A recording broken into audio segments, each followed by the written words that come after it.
प्रेत आत्मा ने एक लड़की से शादी कर ली। जी हाँ, ये कहानी आप सुनेंगे तो आप बहुत ही ज़्यादा हैरान हो जाएंगे कि ऐसा कैसे हो सकता है। ये कहानी है देहरादून की। चलिए बिना घुमाए फिराए कहानी को शुरू करते हैं। तो देहरादून की ये कहानी है। एक बहुत ही ज़्यादा गरीब परिवार होता है। वो परिवार में जो उसके पिताजी होते हैं वो रोग से ग्रसित होते हैं। तो उनके परिवार की जो खान पान है वो छोटे छोटे उनके 2 बच्चे होते हैं, 10-12 साल के 2 लड़के होते हैं, वही देखते हैं। उनके घर का खाना पीना सब राशन पानी सब वही देखते हैं। मजदूरी करके जाकर लाकर कमाकर देते हैं उनको खाने के लिए। और इनकी जो बच्ची होती है, एक बेटी होती है, वो बहुत ही ज़्यादा खूबसूरत थी। इतनी ज़्यादा खूबसूरत थी, उसकी आंखें बहुत ही ज़्यादा खूबसूरत थी। जहाँ पे भी वो जाती, जो भी जाती, सबका मन मोह लेती थी। जहाँ पे भी देखती सबको ऐसा लगता कि ये लड़की काश मेरी हो जाए। ऐसा हर लड़के को लगता था। हर लड़के को वो अपनी तरफ आकर्षित कर लेती थी। लेकिन वो लड़की बहुत ही ज़्यादा चंचल टाइप की थी, बहुत ही ज़्यादा बड़बोली टाइप की थी। कोई अगर कुछ बोलता तो मुंह पे जवाब दे देती थी। तो इसीलिए उसको कोई कुछ बोलता नहीं था। तो होता यह है कि एक बार इनके रिश्तेदार में एक शादी पड़ती है। शादी पड़ती है तो ये लोग जाते हैं अटेंड करने जाते हैं। तो जब शादी वादी अटेंड कर लेते हैं, वहाँ पे अटेंड करने के बाद जब खाना खा रहे होते हैं, इसके पिताजी को आ जाता है वहीं पे हार्ट अटैक आता है। तो इसकी मम्मी सब वहीं पे रिश्तेदार जितने थे सभी घबरा जाते हैं। सभी तुरंत एक गाड़ी निकालते हैं। उस गाड़ी के अंदर इसके पिताजी को भेजा जाता है। फिर उसके पीछे पीछे बोलते हैं कि परिवार वाले आए। तो इसकी बेटी और इसके 2 बेटे और इसकी औरत, ये तीनों एक गाड़ी में बैठकर जा रहे होते हैं। तो जाते हैं तो रास्ते में ही एक बड़ा सा रोड पड़ता है। वहां पे ना आगे एक जंगल था। जंगल के साइड से वो ड्राइवर ने बोला मैम यहाँ से जाना खतरनाक होगा, मैं एक शॉर्टकट ले लेता हूँ। तो शॉर्टकट लेता है। शॉर्टकट साइड से कब्रिस्तान पड़ता है। वो जाकर आगे देखता है कि कब्रिस्तान है, आगे रास्ता बंद है लिखा हुआ है। तो वो सोचता है कि मैं अंदर जंगल से ले लेता हूँ। अब उसने गलती यही कर दी कि उसको आगे जाना चाहिए था, लेकिन उसने आगे नहीं गया। उसको लगा कि आगे बहुत ज्यादा बड़ा जंगल है, क्योंकि हाईवे था। हाईवे पे जंगल में क्या है, चोर डाकू ये सब आते रहते हैं। तो वहां से उसने जंगल में लिया तो उसके आगे एक बूढ़ी औरत आ गई। उसने हाथ रुकाई ऐसे गाड़ी। सब गाड़ी नहीं रोक रहे थे, लेकिन वो बहुत ज्यादा बूढ़ी थी। तो उसकी औरत की, वो इस आदमी की जो औरत थी, उसने बोला कि गाड़ी रुकवा लो। तो गाड़ी रुक गई। तो उसने बोला कि कुछ खाने के लिए दे दो। वो बूढ़ी औरत बोली मुझे कुछ खाने के लिए दे दो। तो उसकी जो बेटी थी उसने पैसे निकाले और 4 पैसे ऐसे दे दिए। तो उसने औरत ने ऐसे हाथ फेर दिया, उस लड़की के सर के ऊपर अपना हाथ फेर दिया। और उसी टाइम उस लड़की को ऐसा एहसास हुआ कि उसके अंदर किसी की आत्मा या तो कुछ ऐसी जो चीज है जो उसके अंदर प्रवेश कर गई। वहां से वो लोग जाते हैं। जब वो लड़की घर पे आती है तो रात को सो रही होती है। सोते हुए उसको ऐसा लगता है उसके साथ कोई है, उसके बगल में कोई है, उसके आजू बाजू कोई है। हर वक्त उसको ऐसा लगने लगा। अब धीरे धीरे उस लड़की के, जब सोती थी, जब भी उठती थी, उसको यहाँ पे बॉडी पे स्क्रैचेस, निशान, सभी चीजों के निशान उसके बॉडी पे। और उसको ऐसा लगता है कि उसके साथ कोई शारीरिक संबंध भी बना रहा है रात को सोते वक्त। ये जो प्रेत आत्माएं होती है, ये ज्यादातर ना लड़कियों को इसलिए पजेश करती हैं, खूबसूरत लड़कियों को, ताकि वो उसके साथ संबंध बना सके, अपनी इच्छा पूरी कर सकते।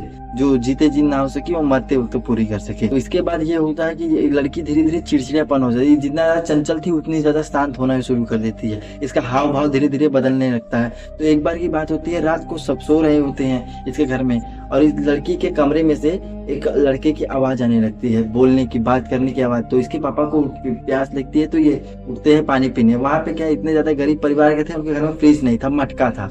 तो आते हैं, घर से बाहर निकलते हैं, देखते हैं वहीं पे मटका है। मटके में से पानी निकाल कर पीते हैं। जैसे ही घर के अंदर जाते हैं तो भूत की बात करने की आवाज, हाँ तू कौन है, तेरा नाम क्या है, तू मेरे साथ चलेगी, ऐसे वो भूत बोलता था।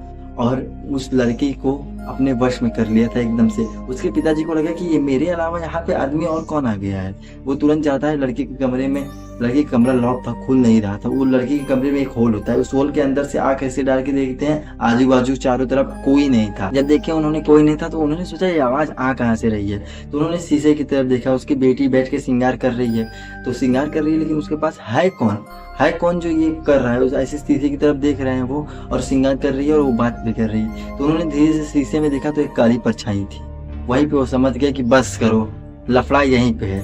तभी मेरी बेटी इतनी ज्यादा बदल गई है, मुझे नहीं सेटती, न तो मेरे घर वालों को, न तो किसी को भी वो कुछ समझती नहीं थी। सबको डांट देती, सबको कुछ ना कुछ बोल देती थी।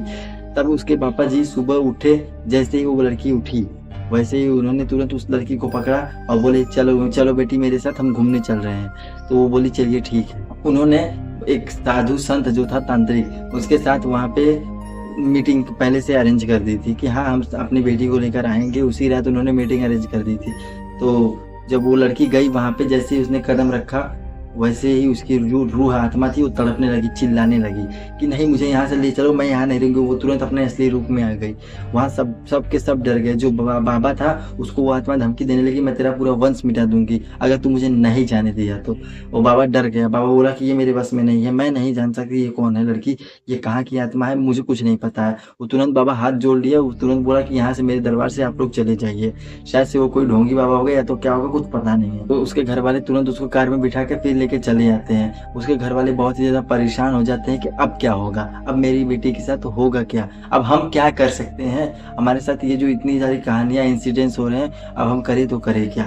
तो इसके पिताजी जो होते हैं वो सोचते हैं कि क्यों ना पूछा जाए तो इसको प्रेत को क्या चाहिए। एक बार रात को ये लोग तीनों लोग बैठते हैं मोमबत्ती जलाकर। ये लोग पूछते हैं, उस आत्मा को बुलाते हैं इसकी बेटी के अंदर, पूछते हैं कि क्या चाहिए। तो वो बोलता है कि मुझे तुम्हारी बेटी पसंद आ गई है, मुझे तुम्हारी बेटी चाहिए, मुझे इसे शादी करना है। तो उसका पापा सीधा सीधा मना कर देते हैं, नहीं हम किसी रूह को अपनी बेटी कैसे दे सकते हैं।